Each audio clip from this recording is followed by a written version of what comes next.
here's how to make flaxseed powder drink. Make sure you drink it every morning on an empty stomach.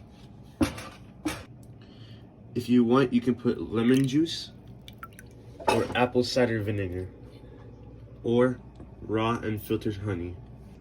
It's good for high blood pressure, weight loss, and constipation. Yeah. This is what the powder looks like.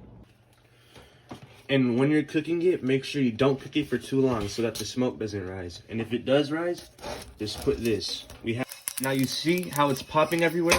We're shaking it right now, but if we stop right now, you can see it's popping everywhere. So that's why we had to put the top on it. And now you blend it. And now you put your flaxseed inside of a bowl and you use raw unfiltered honey. Now you take 1 gallon of water, add it to your bowl, and mix it up. After blending it, put a strainer on top of where you put your water and pour it in.